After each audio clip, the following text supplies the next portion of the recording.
Thanks for staying with us on Point. The Zimbabwe Hospital Doctors Association says it's difficult for citizens of that country to access healthcare services in public institutions. It says the infrastructure and medical supplies are not adequate. This comes after Limpopo MEC of Health, Dr. Phophi Ramathuba, expressed her frustration to a Zimbabwean citizen who was admitted at a hospital in Limpopo. The association has appealed to the Zimbabwean government to intervene in this dire situation. At this moment in time, it's actually quite difficult for an ordinary citizen to access healthcare service in public institutions in Zimbabwe. If I get sick today, I can be able to tell you that I cannot afford to get that medical attention. You realize that the fares or the fees that you have to pay just to be seen by a casualty officer, they are high. And when you look at the economic situation in Zimbabwe, it does not go hand in hand.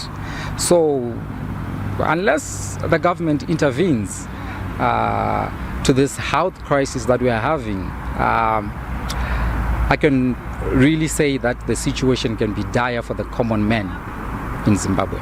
We saw an oath to give our best to take really good care of our patients.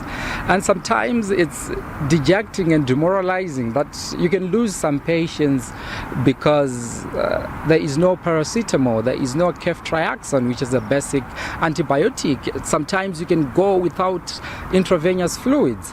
And so it's always a challenge that, like I said, we've postponed some of the elective cases. They're not being done.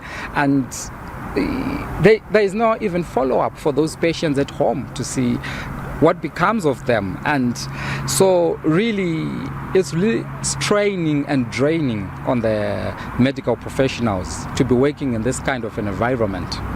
The remarks which have been made by the MEC of Health for Limpopo province has drawn a lot of public attention.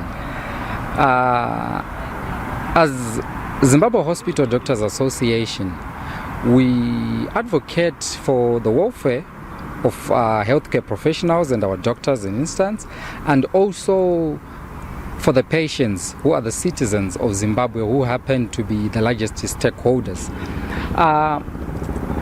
As a colleague, I would say I would not agree with the manner of conduct or how she delivered a message which she had to a patient who was vulnerable, who's in distress.